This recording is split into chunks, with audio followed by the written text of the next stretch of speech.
ഏവർക്കും സ്വാഗതം.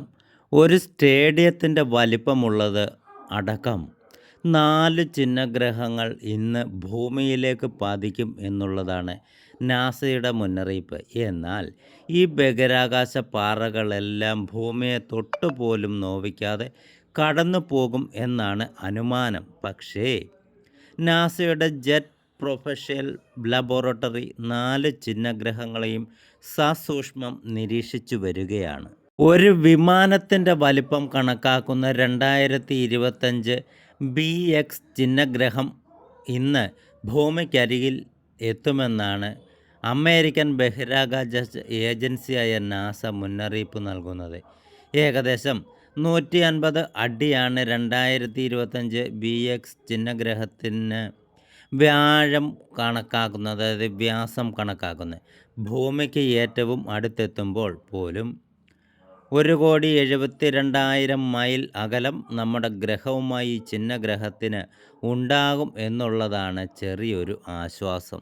മറ്റൊരു ചിഹ്നഗ്രഹം ഏകദേശം 160 അടി വ്യാസമുള്ള 2024 XG ചിഹ്നഗ്രഹവും ഇന്ന് ഭൂമിക്കരികിലേക്ക് സുരക്ഷിതമായി കടന്നു പോകും.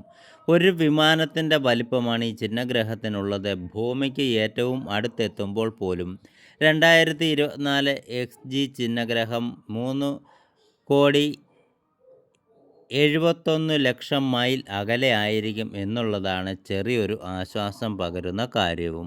ഭൂമിയിലേക്ക് പതിക്കുന്ന ചിഹ്നഗ്രഹങ്ങളിൽ ഏറ്റവും ഭീമൻ അഥവാ ഏറ്റവും വലുത് എന്ന് പറയാവുന്നത് 2024 UD-26 എന്നാണ്. ഒരു സ്റ്റേഡിയത്തിൻ്റെ അഥവാ ഏകദേശം 850 അടിയാണ് 2024 UD-26 ചിഹ്നഗ്രഹത്തിന് നാസ കണക്കാക്കുന്ന വ്യാസം, അതായത് വലിപ്പം. ഭൂമിയിൽ നിന്ന് 3,09,90,000 മൈൽ അകലത്തിലൂടെ ആയിരിക്കും ഇത് കടന്നു പോവുക. അടുത്ത ചിഹ്നഗ്രഹം എന്നത് 2025 CO1 ഏകദേശം 78 അടിയാണ്. ചെറിയൊരു വിമാനത്തിൻ്റെ വലിപ്പം കണക്കാക്കുന്നു എങ്കിൽ കൂടി 2025 CO1 ചിഹ്നഗ്രഹത്തിൻ്റെ വ്യാസം എന്നത്, അതായത് വലിപ്പം എന്നത് ഭൂമിയിൽ നിന്ന് 4,31,00,000 മൈൽ എന്ന സുരക്ഷിത അകലത്തിലൂടെ 2025 CO1 കടന്നു പോകും എന്ന നാസയുടെ അറിയിപ്പും മനുഷ്യരാശിക്ക് ഇന്ന് ആശ്വാസവാർത്തയാണ് പകർന്നു നൽകുന്നത്.